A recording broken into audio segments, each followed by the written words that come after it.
Pessoal, no final da Antiguidade para o início da Idade Média, nós vamos ter a queda do Império Romano. O Império Romano que, devido à sua grande extensão, não consegue mais se sustentar e não consegue mais se defender das constantes invasões dos bárbaros. E aí nós vamos ter o início de uma fragmentação política. O Império Romano começa a perder terreno para os bárbaros e começa a surgir vários reinos independentes do Império Romano. E numa tentativa desesperada de manter a unidade e o poder do Império Romano, o imperador Teodósio, em 380, torna a religião mais famosa da época, a religião com o maior número de adeptos, a religião oficial do Império Romano, que foi a religião cristã. O cristianismo se mescla ao Estado através da igreja e aí nós vamos ter a criação da maior instituição que nós temos até hoje, que é a Igreja Católica, Apostólica e Romana. O plano do Teodósio não deu muito certo porque, no final das contas, o Império Romano caiu. Mas, para a Igreja Católica, essa união com o Estado foi algo espetacular, porque a Igreja absorveu muito do funcionamento e da hierarquia do Estado e emergiu como uma instituição muito poderosa. A partir de agora, a Igreja Católica passou a deter tanto o poder espiritual quanto o poder político. Detendo o poder espiritual, era ela que iria dizer para as pessoas o que era o certo, o que era o errado, o que era o justo, o que era o injusto, o que era o mal e o que era o bem. Enfim, pessoal, foi a Igreja Católica que passou a dizer para as pessoas como elas deveriam viver. E no plano político, foi a Igreja Católica que deu as regras para o funcionamento da organização social. Foi a Igreja Católica que justificou com suas regras a organização feudal que estava baseada na relação entre o senhor feudal e o vassalo. E aí a Igreja Católica justifica, fundamenta uma sociedade hierárquica, desigual e imóvel. O cara que nascia pobre morria pobre. O cara que nascia senhor, morria senhor e não tinha nenhuma possibilidade de modificação de alguém passar de uma classe social para outra.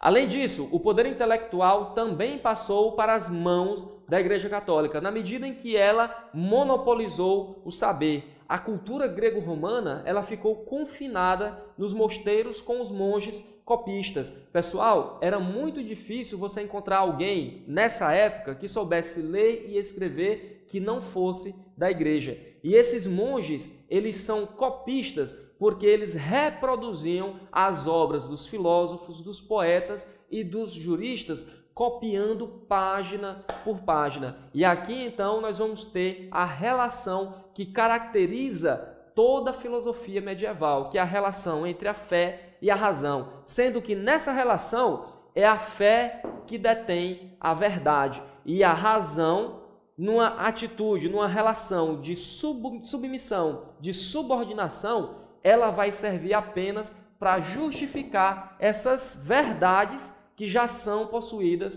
pela fé.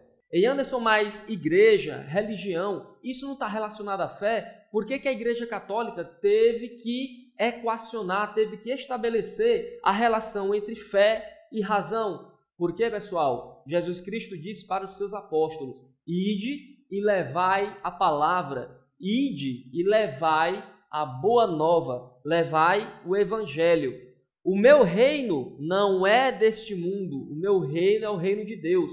É lá que Jesus Cristo reina soberano. Então, o cristianismo ele surge, diferentemente das outras religiões, como uma religião universal. Ele não é uma religião de um Estado qualquer. Ah, mas o cristianismo foi tornado religião oficial do Estado romano? Foi, mas não necessariamente o cristianismo tinha que ficar circunscrito ao Império Romano. Por isso que o cristianismo conseguiu abarcar os vários reinos bárbaros que estavam surgindo, porque Cristo, a mensagem de Cristo serve para todas as pessoas, independentemente da nacionalidade das pessoas.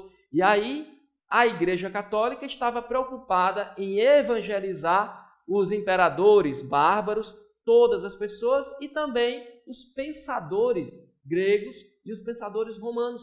Os caras estavam já acostumados, habituados a terem uma visão de mundo fornecida pela filosofia. Então, os primeiros padres da igreja, eles adaptaram as ideias filosóficas à religião cristã, criando assim a filosofia cristã. Os primeiros padres, pessoal, eles tinham plena consciência de que o cristianismo, como uma religião, estava voltada para a salvação individual através dos preceitos deixados por Jesus, através do Evangelho. Eles não precisavam de nenhuma filosofia para salvar ninguém. Eles não precisavam de nenhuma filosofia para lhes dizer, ou pelo menos clarear, algo sobre o ser.